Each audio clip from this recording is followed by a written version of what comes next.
Welcome to Chapter 7, Section 2. We're talking about the properties of parallelograms. So open your textbook and turn to page 368 with me. You need to copy down the two theorems on page 368. Make sure that you draw the examples as well. And then we're going to move on to 369 and do numbers 1 and 2 together. So pause the video, copy those down, and join me on page 369, number 1. Okay, we are, of course, drawing the figure near the top of the page. And remember, you can always go to Big Ideas and watch a video on the examples, watch a video on the monitoring progress if you need another person's viewpoint. So copy this down with me. Add in the important things that they tell us. So they are definitely showing us that this is a parallelogram because opposite sides are parallel. We know the measure of angle E is 60 degrees and line segment HE is 8 units. So the directions are to find the side FG and also find the measure of angle G. Oh, well, this isn't too bad. It's just how a great way to start understanding properties of parallelograms. Angle G is across from angle E. Angle E is 60, and angles that are across from each other in a parallelogram are congruent. So measure of angle G is 60 degrees. And of course, if it is a parallelogram, then we know that opposite sides are also congruent. So the measure of FG is the same as EH, which is 8 units. There we go. But of course, we're going to add some algebra into that. And it's a great skill to practice for next year in Algebra 2.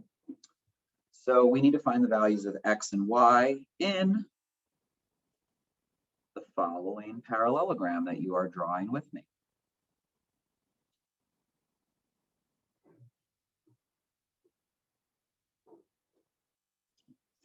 Like these color coded.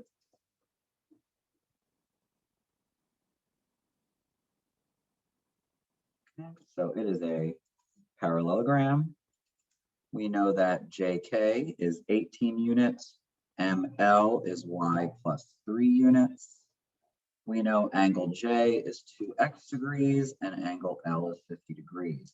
They want us to find what X is and they want us to find what Y is. Notice that I'm making my chart, a legend based on the directions. That way I can fill it in, box it, and I know exactly what the answers are. Easy to find.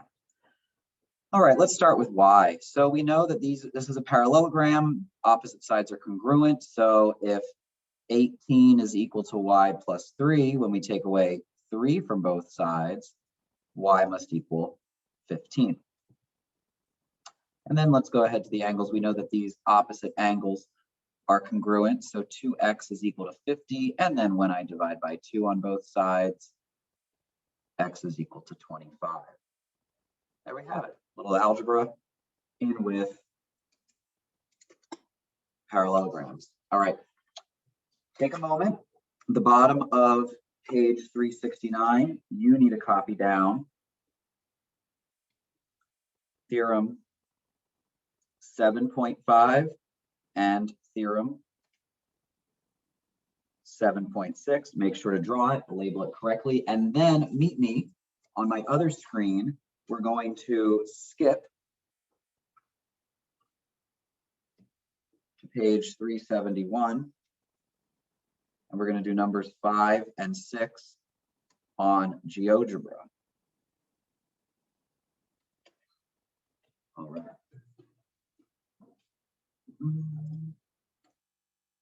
Okay, so of course, by now you've copied down theorem 7.5.76, you unpause, and we are on page 371. Let's do number 5. You're gonna have to read it. I'm not copying down all those points, but when we go to GeoGebra, click the shapes, go down and make sure you click more. I'm gonna choose polygon. Look at the directions.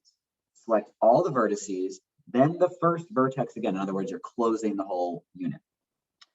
So number 5 says to find the coordinates of the intersection of the diagonals of parallelogram STUV with vertices S, -2, 3, T, 1, 5, U, 6, 3, and V, 3, 1. Go back, click the first one again, like GeoGebra told us. All right, we have the parallelogram. Now we need to do the diagonals. So let's make a line segment AC. Let's make diagonal. We can be specific, BD. And sure enough, what do you think this point is? The answer is going to be 2, 3. All right. Next up, we'll do number 6. Make sure you're comfortable with GeoGebra or doing it by hand. I like GeoGebra because you know I have bad handwriting, and for everyone to make sure that they know where those diagonals intersect, 2, 3, I feel more confident using this on our instructional videos. To delete everything, I'm just going to select everything and hit delete, scroll back down, find my polygon again, and then this one's a little bit thinky. We know 3 vertices of parallelogram ABCD are 2, 4, 5, 2, and 3, -1. So can you take a guess? The thing I like about GeoGebra is that it's kind of easy to take a guess. My guess is 0, 1, and I'm going to go ahead and click the first vertex again and close it off. So why is that true if you're just not seeing it with your eyeballs because, you know, it's new to you? Well, let's start here with AB. We know that to get from A to B, we went down 2, right 3. So to go from C to where we need to figure out point D is, you have to, instead of going down 2, you're going to have to go up 2. Instead of going right 3, you're going to have to go left 3. So you can kind of use a slope to figure out where you should end up, right? Down 2, right 3. What's the opposite of that? Up 2, left 3. Maybe you go from B to C. To go from B to C, we went down 1, 2, 3. We went left 2, 1, 2. So to go from A to where I think D should go, I can go down 3, left 2. So my answer is 0, 1. And that does make a parallelogram. Given the 3 vertices they gave us, we can find the other one. Okay. There's of course going to be practice for you to do, and let me know if there's anything I need to clarify in class when you see me.